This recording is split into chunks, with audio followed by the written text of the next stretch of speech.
अब ईरान ने सऊदी अरब को निशाना बनाया है। देखिए बड़े वक्त से इस तरह के सवाल उठ रहे थे कि अब तक सऊदी पर हमला क्यों नहीं हुआ, और अब देखिए आखिरकार ईरान की तरफ से क्लेम किया गया है कि सऊदी के ऊपर बैलिस्टिक मिसाइल्स दागी गई हैं और सऊदी का जो प्रिंस सुल्तान बेस है इस पर अटैक किया है ईरान ने बैलिस्टिक मिसाइल से। पहले खबर क्या है देखिए, Iran has dramatically expanded it's retaliation against the United states launching a fresh missile strike targeting Prince Sultan airbase in Saudi Arabia. जो खबरें हैं उसके मुताबिक जो ईरान का मीडिया क्लेम कर रहा है कि प्रिंस सुल्तान एयर बेस पर बैलिस्टिक मिसाइल्स दागी गई हैं। The base which host US aerial refuelling tankers, patriot missile batteries and third air defence system came under Iranian missile barrage. देखिए अब ये हमला क्यों किया गया, इसकी वजह क्या है। जो ये हमले हुए हैं प्रिंस सुल्तान एयर बेस पर, ईरान का ये कहना है कि ईरान पे जो हमले हो रहे हैं, स्ट्राइक्स हो रहे हैं फाइटर जेट से अमेरिका के, उसके लिए जो रिफ्यूलिंग जेट्स टेक ऑफ कर रहे हैं वो प्रिंस सुल्तान बेस से टेक ऑफ कर रहे हैं। देखिए जो फाइटर जेट्स हमला करते हैं उसके बाद एयर में ही उनकी रिफ्यूलिंग की ज़रूरत होती है। करीब 30 से ज़्यादा अमेरिका के जो रिफ्यूलिंग टैंकर्स हैं, प्लेन्स हैं, वो इस समय मिडिल ईस्ट में फ्लाई मोड में हैं, यानी वो हमेशा उड़ते रहते हैं लगातार। इस बीच में जो ईरान के पास इंफॉर्मेशन थी कि जो प्रिंस सुल्तान एयर बेस है यहाँ से इन रिफ्यूलिंग टैंकर्स ने टेक ऑफ किया और ये मदद कर रहे हैं उन जेट्स की जो कि ईरान पर हमले कर रहे हैं। यानी हमले करने के लिए F-35 या F-18 जेट्स ने प्रिंस सुल्तान एयर बेस से टेक ऑफ नहीं किया, लेकिन जो रिफ्यूलिंग प्लेन्स हैं उन्होंने टेक ऑफ किया, जिससे हमले हो रहे हैं। यही वजह है कि ईरान की तरफ से हमला किया गया और निशाने साधे गया है प्रिंस सुल्तान एयर बेस पे। इसके अलावा देखिए जब जैसे ये हमला हुआ, पहले तो इस तरह की बात हुई कि सऊदी ने इस बात को इनकार किया कि इस तरह का कोई हमला नहीं हुआ है, लेकिन अब कुछ तस्वीरें सोशल मीडिया में वायरल होने लगी हैं ईरान के इस दावे के बाद, जिसमें ये दिखाया जा रहा है कि प्रिंस सुल्तान एयर बेस जो है उस पर हमले हुए हैं।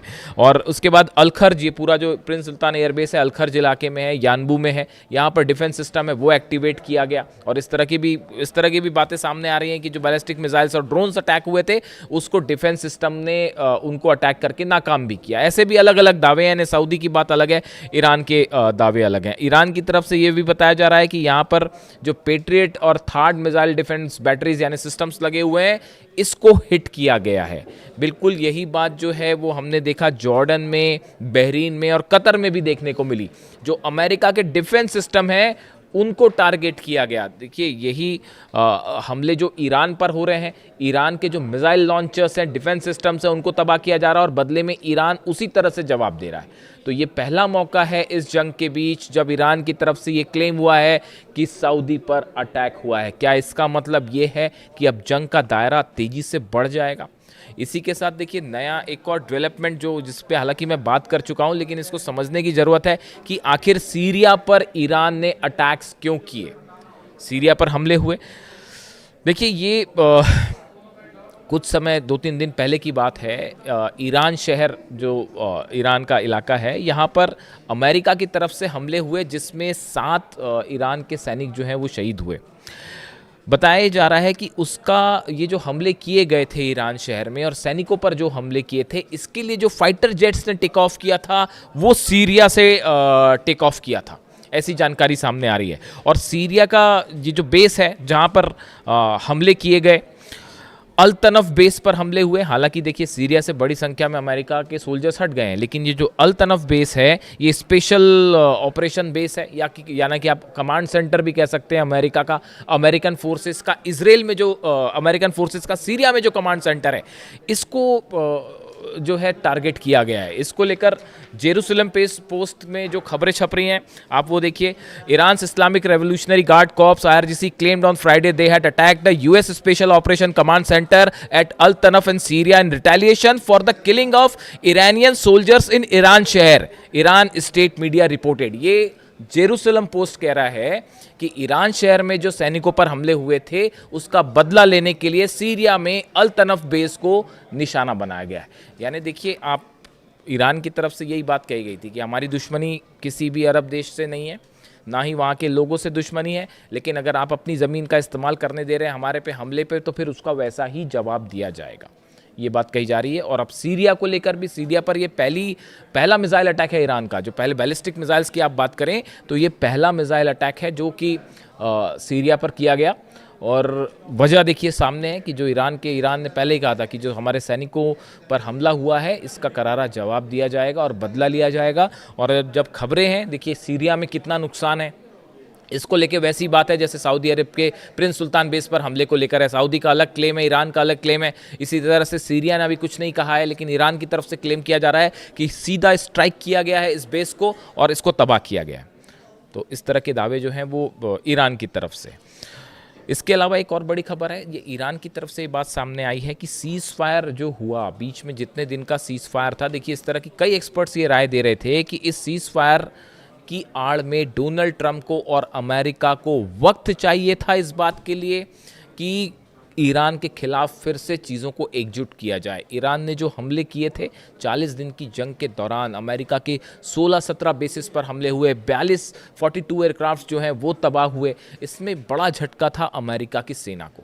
तो अब ईरान का ये कहना है, जो सोर्सेज बता रहे ईरान की, कि सीज़ फायर की आड़ में ईरान ने एक बार फिर अपनी सेना को मोबिलाइज किया, एकजुट किया और अब वो हमले आगे किए जा रहे हैं। इसके अलावा अगर ईरान की तरफ से जो रिटेलिएशन किया गया, देखिए बीती रात अमेरिका की तरफ से जो हमले हुए थे, करीब 10 से 12 ठिकाने ईरान के ऐसे थे जिस पर हमले किए गए, उसका फिर जो जवाब दिया गया, उस जवाब में जो बड़े हमले ईरान की तरफ से हुए हैं, अगर हम उनकी बात करें तो देखिए कतर के अल उदैद एयर बेस पर अब तक का सबसे बड़ा हमला हुआ है। और जो ईरान की तरफ से क्लेम किया जा रहा है, आरजीसी की तरफ से क्लेम किया जा रहा है कि वहाँ पर लगा रडार सिस्टम तबाह कर दिया गया है। कुवैत में हमले हुए हैं, जॉर्डन पर हमले हुए हैं, बहरीन पर हमले हुए हैं, लेकिन कतर के अल उदैद एयरबेस पर इस जंग की दौरान का सबसे बड़ा हमला, खासकर ये सीज फायर के बाद जो स्ट्राइक शुरू हुई है वो किया गया है और यहाँ रडार सिस्टम तबाह कर दिया गया। देखिए अल उदैद बेस पर जो अमेरिका का रडार सिस्टम है, अर्ली वार्निंग सिस्टम है, ये कोऑर्डिनेशन करता है और किसी भी तरह के मिसाइल हमलों की पहले से जानकारी देता है।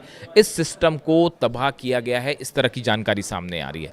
इसके अलावा बहरीन में 5th फ्लीट के ऑफिस पर जो है हेडक्वार्टर है, वहाँ पर उसकी तमाम बिल्डिंग्स पर हमला है, ये जानकारी पहले से ही है आपको। इसके अलावा 2 हमले और स्ट्राइक ऐसी हुई है ईरान की जिसको लेकर जो तस्वीरें सामने आ रही हैं और वो बता रही हैं कि यहाँ पर बड़ा नुकसान हुआ होगा। एक तो जॉर्डन में अल अजराक बेस है, यहाँ पर बताया जा रहा है कि आर्मी का, मिलिट्री का, अमेरिका की फोर्सेस जो हैं, इनके फाइटर जेट्स जो टेक ऑफ करते हैं, इनके लिए जो फ्यूल टैंक्स होते हैं, इन फ्यूल टैंक्स को निशाना बनाया गया है।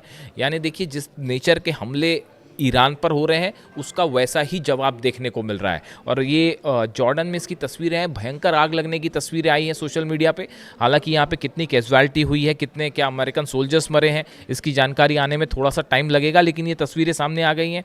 जॉर्डन में अल अजराक बेस के पास जो फ्यूल टैंक्स को निशाना बनाया गया है। इसके अलावा कुवैत में कैंप उदैरी बेस और अली अल सलेम बेस पर एक बार फिर हमले हुए हैं। यहाँ पर हेडक्वार्टर्स पर, बिल्डिंग पर, एम्यूनिशन डिपो पे और आसपास के जो ब्रिज हैं, देखिए ये बड़ी गौर करने वाली बात है। ईरान के ब्रिज पर लगातार दूसरी बार हमले हुए, 2 बार हमले हो चुके हैं। एक दिन पहले भी हमला हुआ था, बीती रात भी जो है हमले किए गए, ईरान के ब्रिजेस को निशाना बनाया गया। अब कुवैत में बताया जा रहा है कि अमेरिका के बेस को कनेक्ट करते हुए जो ब्रिजेस थे उसको ईरान ने उड़ा दिया है।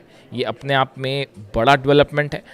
ईरान के हमलों की बात की जाए तो ईरान की तरफ से जो चीज़ें क्लेम की जाती हैं वो धीरे धीरे निकल के सामने आती हैं, जैसे जैसे तबाही की तस्वीरें सामने आती हैं। इसके अलावा देखिए हॉर्मुज़ में बहुत ज़्यादा चर्चा है, बारूदी सुरंगों में जो विस्फोट हुई है उसको लेकर बताया ये जा रहा है, सूत्रों के मुताबिक खबरें ये है कि हॉर्मुज़ के जिस इलाके में, हालांकि मैंने पिछले वीडियो में इसकी चर्चा की थी आपसे, हॉर्मुज़ का वो इलाका जिसमें बारूदी सुरंगें हैं, बिछी हुई है, इसको लेकर अमेरिका की तरफ से ऐसे दावे हो रहे हैं, इसमें अभी कितनी सत्यता है वो सामने आएगी। बताया जा रहा है कि अमेरिका की तरफ से शायद ये जानने की कोशिश हो रही थी क्या वाकई यहाँ पर समंदर के अंदर माइंस बिछी हुई हैं। देखिए इसका अंदाज़ लगाना बेहद मुश्किल है कि माइंस है, यानी इसको सैटेलाइट से कैच करना बड़ा ही मुश्किल होता है। एक तो ये फ्लोटिंग मोड में रहती है, मतलब सब अपनी जगह से, लोकेशन से हट भी जाती हैं कई बारी।